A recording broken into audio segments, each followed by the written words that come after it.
Good evening. I'm introducing a joint Red Pepper Transnational Institute production, an interview with Pablo Echenique, an MEP of the new party Podemos, and we're going to discuss Podemos and how it's developing and its potential and its problems, because we can always learn from problems. And I'm doing it with Sol Trumbo, who's part of the Transnational Institute. I forgot to introduce myself. I'm Hillary Wainwright, and I'm co-editor of Red Pepper magazine, an English left spicy magazine that comes out every 2 months. And Sol will introduce himself. Yes. Hello, my name is Sol Trumbo. I'm from Spain, but I live in Amsterdam, where I work for the Transnational Institute.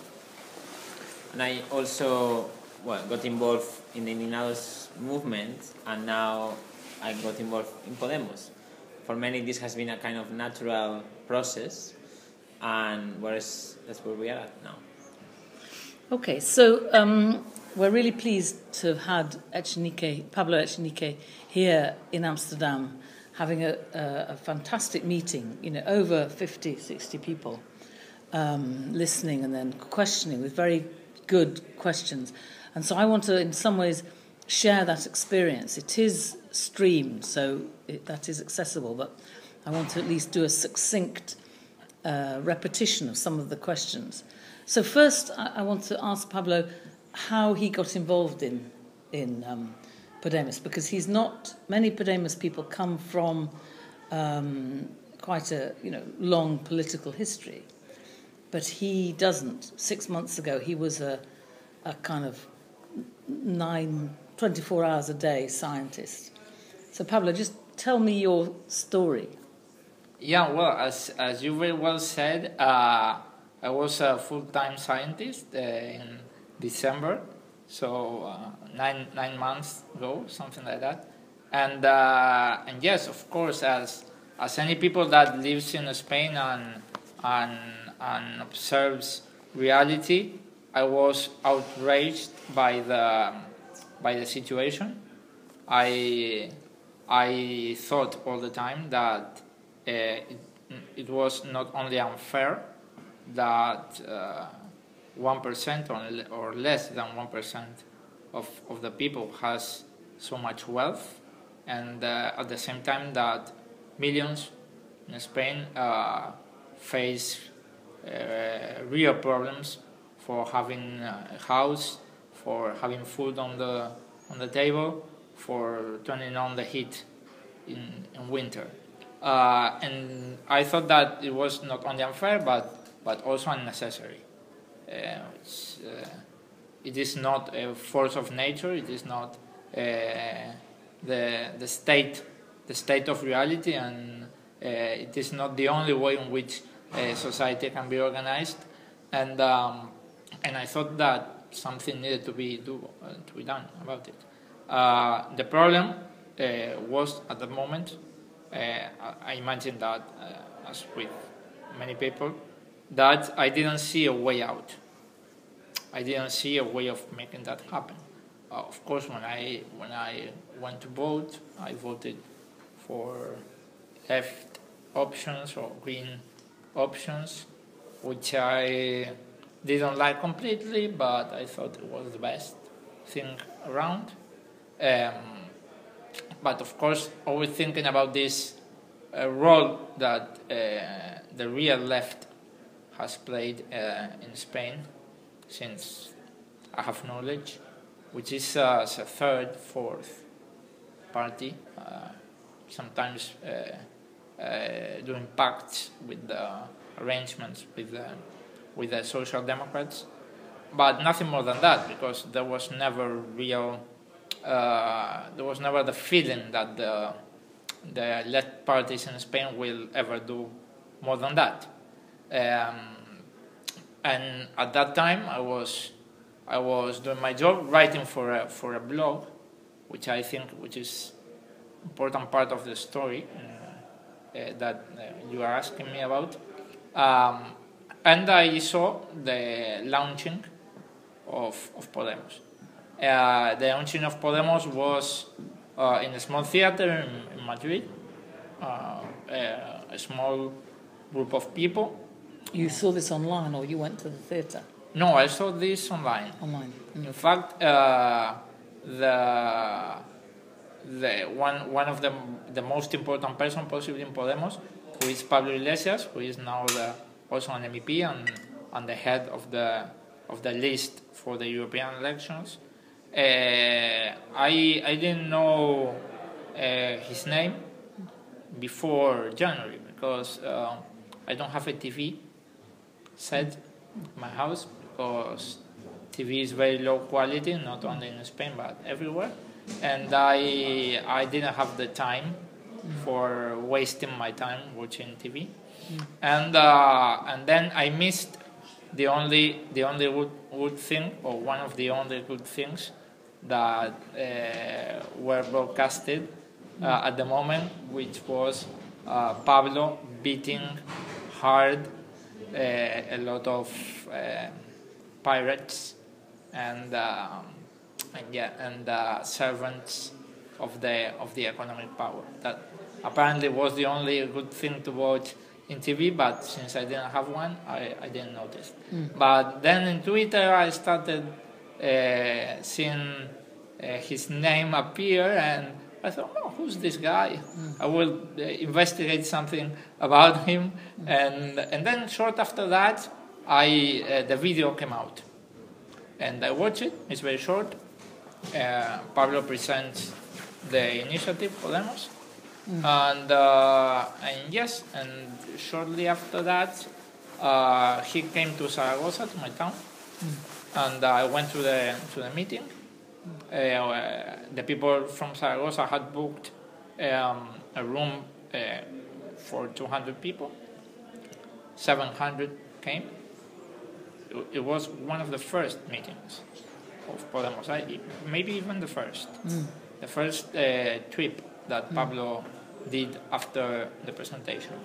And I remember it was winter, it was very cold, and Pablo took the microphone and said to the 200 of us that were already in the room, said, "Hi guys, I know that it's not very nice to endure the cold weather of Zaragoza, but it is much worse to be unemployed.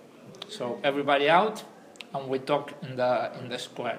So a guy from the Zaragoza circle brought a microphone and an amplificator. I don't know if amplifier, and we did the meeting in the harsh Zaragozan winter. I asked him some questions. I went back home, and shortly after that, I contacted with other person from the starting group, which is Miguel Urban. I sent him a message through Twitter, and I told Miguel, look, I think this is good. I know about science. I know about disability. Use me. I've never been organized before politically, so I don't know where to start. So tell me what to do. Anything I can do, I will do to help you, because I feel this is the right thing to do at the moment. And shortly after that, they contacted me, and they told me I think it was a Thursday or something like that. And there was a very big meeting in Madrid for launching the second stage of the proposal, and it was that Sunday. And they told me, this Sunday we have the second stage of the launching of the movement, but maybe it's too close for you. And I said, come on, I'll go to Madrid. And then I went to Madrid, and everything after that, everything has been very fast. I started working in the circle of Zaragoza. I co-founded with a friend the disability circle, because there are some circles which are not tied to a territory, but they are thematic. And then the primaries for the European election came, I was afraid that nobody in the circle of Zaragoza was going to say, okay, I want to be a candidate, and also in the disability circle, much more because the people was more shy in the disability circle. So I say, okay, come on, I will do it, and let's see if this encourages people to do the same and to have a nice primaries. And then Zaragoza voted me. They liked my speech, and then once I was proposed by these two circles, there were the primaries. The guys in Zaragoza made an amazing campaign for me, with no means whatsoever. They did a lot of videos. I mean, amazing. We rocked the social networks, and amazingly, I came out 5th on the list. And then after that, I got involved in the campaign. I started traveling like mad, and then the election came, and Podemos got 1,250,000 votes, and that meant 5 MEPs. And since I was the 5th, I had to pack my luggage and come to Brussels. Okay, that's an amazing story. And so now you've told a story that, as you say, was very fast. Yeah. So now begins the long process of creating an organisation that can sustain itself and can become powerful. What would you say are the main problems the main challenges that Podemos faces in turning itself into a powerful political force? I only see one. I might be provocative, but I like to be provocative, so that's no problem. I only see one problem, that the assemblies are not big enough. How big are they? They are big, but sometimes the next one is a little smaller, and I get worried. I think that as long as we have smart people, committed people, thinking about all the issues, all the very complex issues that we have ahead, as long as there are many of us, and we are committed to changing the reality in Spain, all those very, very complex problems will be solved. Okay, so Pablo, tell us a little bit about those complex problems, partly because I think, one reason for this interview is because maybe other activists in other countries can learn. So, obviously, in many countries, as you know, there's been a process of new parties being created, often claiming to be and wanting to be close to movements, but ending up too close to political power and getting burnt, as it were, or incorporated. So my first question would be, how do you both engage in the political system and retain your closeness to the people? Yeah, that's a complicated issue, which I think we are doing quite well about it. I have gone, since I am in the European Parliament, I have attended, maybe 10 or 20 assemblies.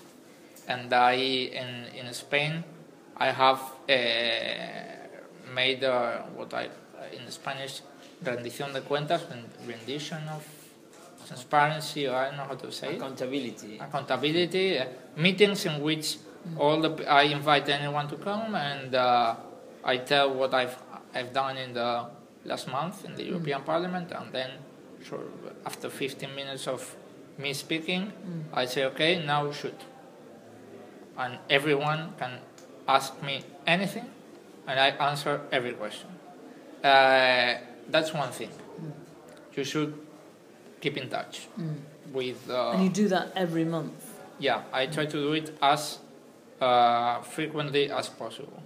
Now I'm planning to come back to Spain every weekend, and maybe not every weekend I will do such an event, but possibly every 2 weekends or at least one time per month. Yeah.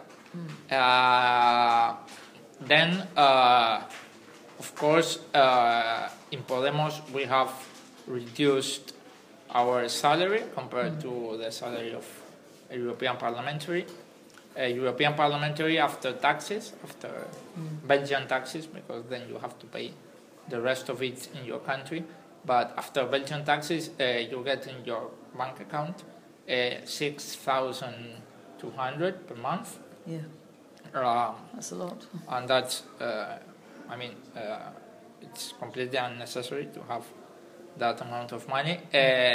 So we committed in Podemos from the beginning to earn 3 times the minimum wage in Spain, which is very low.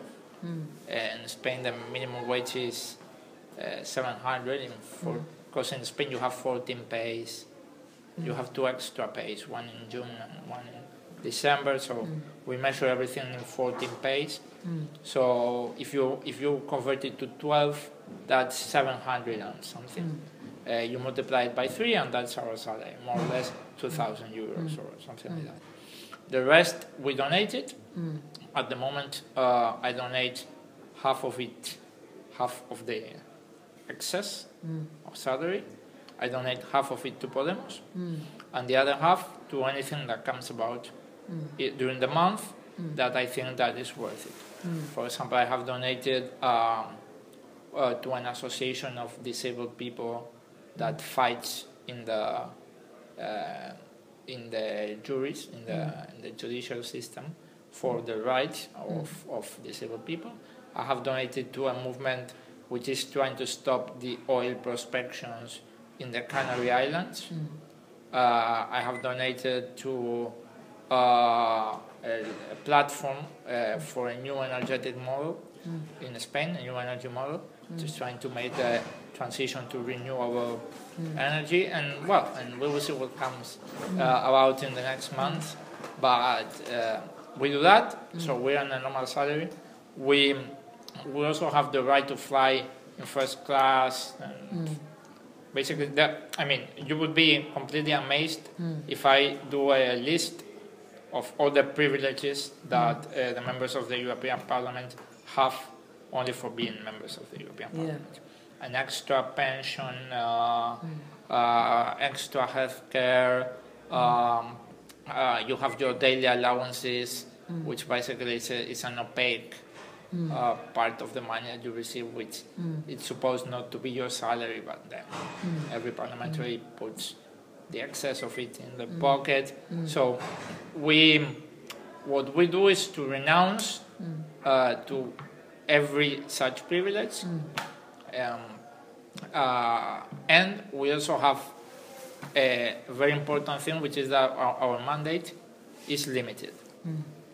We don't want to make a career out of politics. So how long, how many? 2 mandates. 2 mandates, maximum. So after a little time, I will be back doing science. Okay. And I think that sets your mind in the appropriate frame. Because if you are thinking that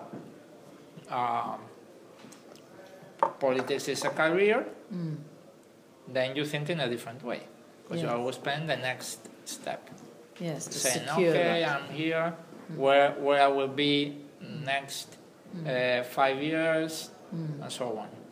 But if you are all the time thinking, okay, I will come back to my house, and in fact I live in my house, of course, but I will come back permanently. I will not have to live half of my time in Brussels, and I will go back to doing science. Then you think differently, and I think that's nice. Of course, that has a problem.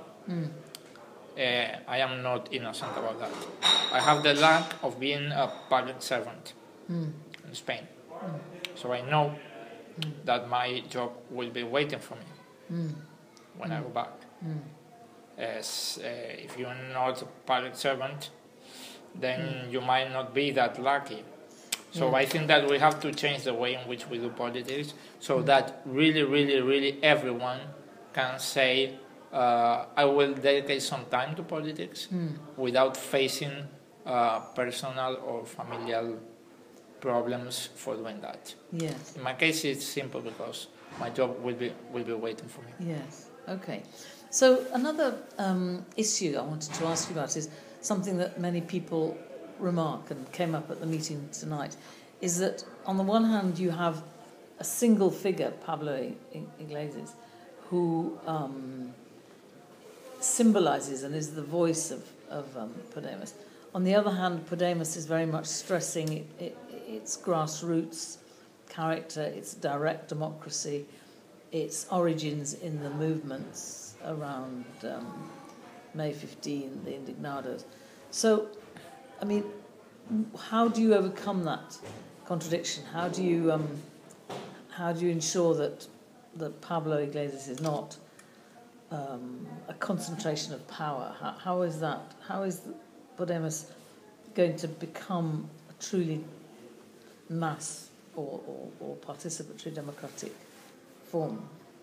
From my point of view, I think that possibly the key issue is to separate the spokesperson's attributions. I mean, your role as a spokesperson from the organizational attributions. So, I mean, you can be an inspiring figure, such as Pablo is.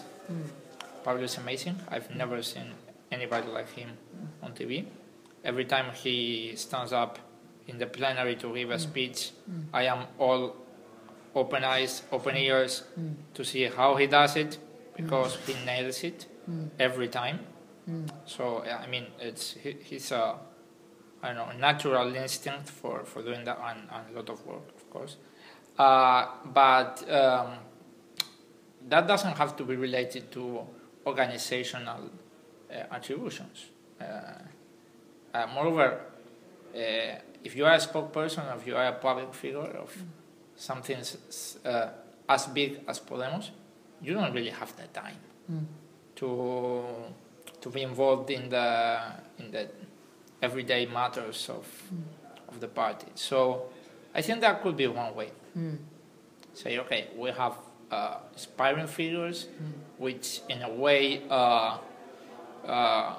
can influence the political line of the party because they have the merits to do so. They have good ideas, they explain their ideas in a very clear way. They are great communicators. And then we have the organization of the party, which is a different thing. It's something to try to do everything that we need to do all day long to keep the movement and the party functioning. I think that could be a good. You mean so practically? What does that mean?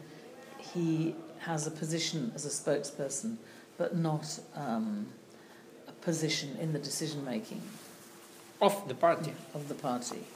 Yeah, I would say so. I mean, I have been on TV a lot of times. I'm in the press all the time, and I have no organizational position inside the Zaragoza Circle or any other one, or Podemos, and I still can do my job. And I think that when I speak, I have an important influence on what people think about Podemos, and I think that that's a very important job, and that you need to have the right skills to do that, and maybe those skills are not the same skills that are needed for being a great organizer of the movement. So yeah, I think that those are two really separate tasks, which I don't know why they should be tied together on the same person who may have one set of abilities but not the other, or the other way around. Okay, so the next question is really, how are you consolidating people's involvement? So 1.25 million people voted for you. How are those people being involved in the party? How is the party being organised at a local level? Yeah, that's as I said before. That's for me the most difficult question. You have to maintain people's engagement and illusion, which I don't know which is the right word. It's not illusion. It's hope in the future. Okay. You have to maintain that, and that's very difficult. On the one hand, you have my opinion, but I am doing brainstorm here. I think that you have to have an objective. Okay, for example, the European elections was a clear point of polarization for the hopes of people. You can say we have a task to do, we have an aim, and this day we have the votations. So we have to work to achieve this. That's very important. You have to have an objective, an immediate one, apart from a long-term one, which of course you must have. And then you have to deliver. You have to deliver. You have to work, and you have to change things, and you have to keep your promises. And I think that in the limited space of the European Parliament, in which the majority of the Parliament is Social Democrats plus right, and they pass any law that they want. So there is nothing really important to do there in the terms of real legislative action. I think that we have delivered, that we are delivering. We have put the European institutions on the media, and we have achieved a number of things there. For example, we have managed that all Spanish groups, but 2, sign a letter asking to the Spanish government to stop the evictions immediately. And we showed that we can have an initiative which can be accepted by more parties than ourselves. We have spoken very clearly about Palestine, very clearly, which is rare in the European Parliament. And we have, for example, achieved that Pablo Iglesias was the candidate for the presidency of the European Parliament on behalf of the United Left Parliamentary Group, which for a new delegation in the Parliament, I think it's a quite amazing achievement. I think that we are doing magic in the European Parliament, as I say sometimes, and I think that the reason which is behind our achievements, I am a scientist, so I know that magic does not exist. There is always an explanation. Once you know the explanation, it stops being magic. And the explanation in this case is that we have no strings attached. We owe nothing to nobody, nor to banks, nor to other parties, nor to a hierarchy of our own party. And when we come into a committee, or when we come into a plenary, the only obligation we have in mind is to the people that voted us.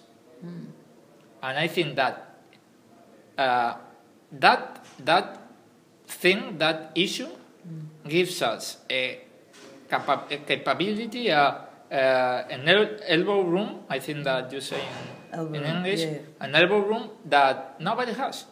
So even if we are new, if we are learning, if our budget is very small, we are under-resourced, underfunded, we are so free to really say what we think is best for the people in our country, that we are doing things that you wouldn't have expected from us. So I think we are delivering, and I think that we must keep delivering. Okay, and so just to go back, though, Sol, you were saying when you want to talk, to go back to this question of the organisation of the party. I mean, how are people becoming involved? How are you turning those 1.25 million members into activists and into the basis of a new kind of party? I don't think that's necessary. I think that people has different levels of commitment, and the clever movement should accommodate all levels of commitment. If you have a person which is full-time activist, that's great, that's amazing. But if you have someone who only can come to the assembly to say a few words, and then that's everything he can do about Podemos, that's also good. If you have someone whose only involvement with Podemos will be to vote for Podemos, then that's also fine. So in my opinion, you shouldn't ask people a higher level of commitment that they are willing to put on the table. And you have to put in place a very clever organization which accommodates all these levels of commitment. So yeah, I don't know if that's desirable, but or maybe it is. I mean, maybe it is, but I think that you shouldn't try to push people to invest more time or more effort than they do, and also because at the moment the economic system, one of the side effects of exploitation is that people doesn't have the time to do other things. So maybe you have a father with 3 children, with 2 jobs, and he cannot do anything about Podemos other than watching the news. So yeah, I know that the commitment cannot be zero, because otherwise the movement is over. But I don't know either the right level of commitment which we should aim for. I don't really know, because people cannot be all the time, all the day doing politics. They also have to go to the cinema and work and take care of their children. So yeah, it's a difficult question. I would like to add on that. I think there is a perversion about political activity, which is that if you are involved into politics because you want to implement a certain vision of the world and society, whatever it is, and if you do it for a good cause, especially, you are using your time, your effort, your energy in a very individual way. I mean, if you are going to an assembly, it's your time that you are spending on the assembly and not with your family or with your friends or just resting. You are using your time for that. You are using your energy. And it's individual cost, but the benefit will be shared. And this benefit, it will never be at the same level that your cost. No? If we try to quantify things, let's say, which is very difficult. No? So I understand very well why many people do not engage in politics, because it really takes many time to really see any result. And this is very complex. And when you are doing your assemblies, your groups, you see people that come and go, and that's normal, no? Because we all have lives, right? And as Pablo was saying, many cases were exploited. We have very precarious contracts and so on. So it's like, wow, now I have to think on also in these things. My personal view for that is we spend a lot of time some people reading the news or seeing a series. You can make a hobby out of politics in the sense that I end my work day and instead of watching the news and saying, everything is really bad, what can I do? Instead of doing that, you can join the local group of Podemos or your local neighborhood group, whatever is the name, and talk about this and say, what can we do about these issues? And maybe you only talk, but it's much better than being alone and sad about the world. I think that the 2011 uprisings all over the world were very, very important because suddenly many people that thought was alone thinking about how the big problems are just bigger and bigger. Suddenly we were in the squares meeting with many people and realizing that many of us were actually concerned about these issues. So we are not alone. And the only way to keep that in mind is to try to join, because there are always things happening in your neighborhood. Always. Yeah. Of whatever issue. If you look for it, migrant issues, disabled issues, sometimes a trade union maybe. If you look for it, there are many ways to get out of your house, close the TV and the internet, and talk about something and do something about it. I mean, that's really interesting. I mean, how far would you say, maybe either of you, both of you, that the Podemos, in a sense, is an expression of the squares at another level, at an electoral level? I mean, how do you see that relationship between Podemos and the movement of the squares, the Indignados and May the 15th? In my opinion, it is related in an important way, but it's also different in an important way. I always say that before Podemos I was full-time scientist, which even if I was a scientist, I was worried about the situation, and I had a clear understanding of it. But some years before the 15th of May in Spain, and possibly a little bit before that, I was a political idiot, a complete idiot. I mean, as many people, so I have it causes me no embarrassment to admit it. And I think that for me, as for many people in Spain, the 15th of May movement was a waking up of your political conscience. So yes, people in Spain the majority of the people were asleep before the 15th of May, and many of them were awakened at that moment. Without that, it's impossible. I think that Podemos would have been impossible. The 15th of May also achieved a very precise identification of the enemy. Okay, it's not the migrants. It's not completely the political class. It's part of the problem, but maybe it's not. It's the puppet, not the puppeteer, and the enemy is the 1% that is living lives completely out of your imagination, while the vast majority of us is having problems in real life.